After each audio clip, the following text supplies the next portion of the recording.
We're talking real estate investing.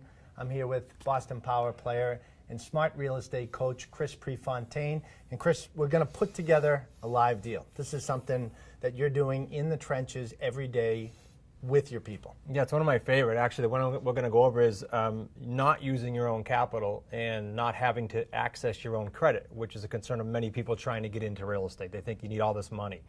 I would think that's probably the biggest hurdle that you face when people come to you is, I don't have a lot of money to put towards this. I got a family. I got X, Y, and Z going on. The cash is not there. You don't need it. And the other piece is credit. Right. Don't need it. Right. Interesting. Huge. So here's what we did.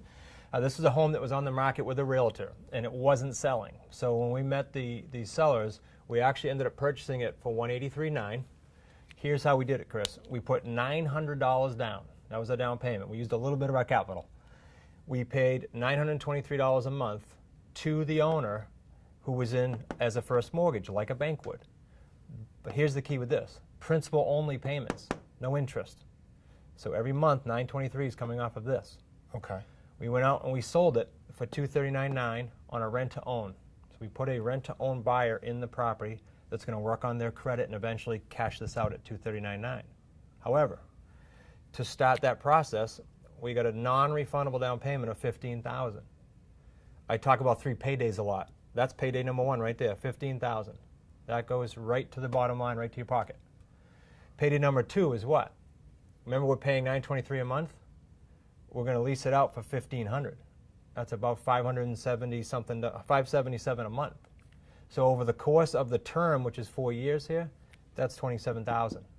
So it's perfect for the person in this situation that is out there, wants to buy a home, has a little bit of capital, but doesn't have the credit piece.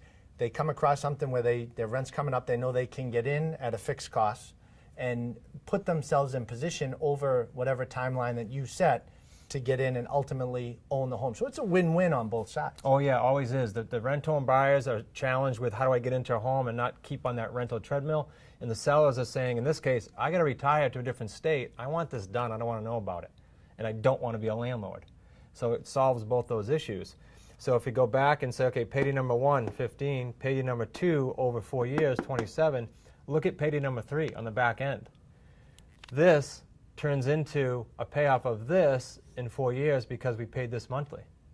So this mortgage that we're paying off now is down to $139,000 after 48 months. Remember what we sold it for? $239,000. That's another $100,000 less the down payment we took. Okay, so in a situation like this, the deal from A to Z is about 4 years. This one's 4 years with $15,000 up front, $577 clean cash flow per month going into the investor's pocket, and a nice big back end of $100,000. So you've got $127,000 or so in that deal. You get a couple of these set up, it can be It's a game changer. pretty lucrative. Yeah. Right? Yeah. And for somebody that's just jumping into the water, Yeah. I mean, is this typical to get into something like this within the first 90 days, let's say? Well, look, you can go 90 days to 6 months. Is this an average deal with $120,000 profit on a home this size? No, it's not average. Can you do 1, 2, 3, 4 of these a year? Absolutely. And how quickly can someone turn one of these? 90 days to 6 months. Very, very realistic, working within our system. You got my interest for sure. Good deal. Thanks, Chris. And if you'd like to connect with Chris and his team directly, you can go to smartrealestatecoach.com to learn more. And remember, there's more of Chris's tips just like this one right here on our page on boston.com.